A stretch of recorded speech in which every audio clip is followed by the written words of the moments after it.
Ohorongo Cement has committed itself to be part of the contribution towards the quest of Namibia becoming one of the cleanest countries in Africa.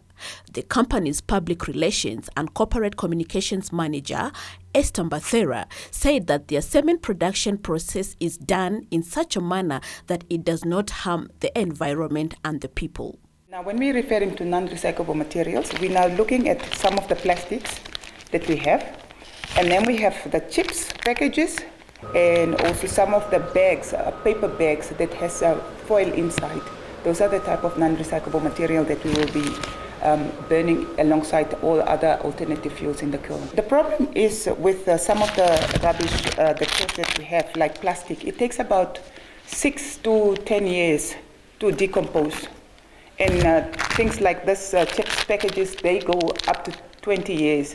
And that is not good for our environment, because what happens is that some of them get blown away as far as to farms and so on, where you have animals, or where you also have wild animals, and this can cause diseases within the animals. But generally also, if we don't clean our environment, we have had the case of outbreaks of hepatitis E in our communities. It is all a result of us not cleaning our environment or keeping our environment clean. When Ohorongo Cement is going to burn all this trash, it is important to note that it does not affect the quality of the product as well. So the final cement product will still be the same quality. The only thing is that in these papers or these plastic bags and so on, there is the same amount of energy as in charcoal. So we can utilize that kind of energy, else this is energy that is going to waste. We are also always looking for alternative fuels to fire the kiln.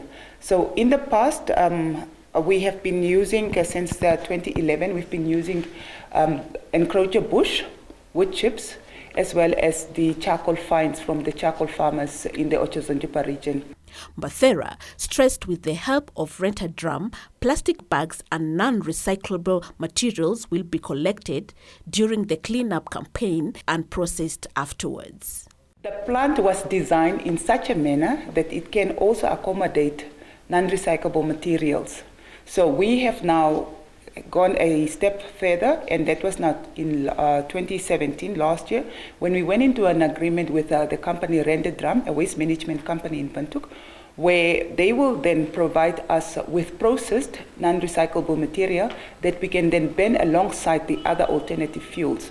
That is because we at Ohorongo, we do not want to depend solely on coal, which is also produced, which is mined outside Namibia.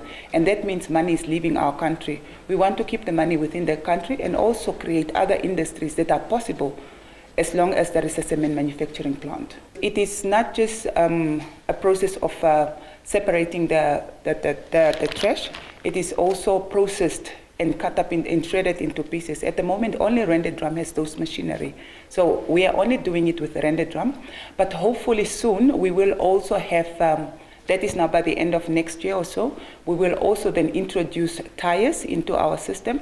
There is a company called Mitreco that will collect tires and shred it for our users as well in the kiln. Besides this commitment, the company will also provide the Otavi Town Council with gloves, rakes, and spades to be used during the cleanup process.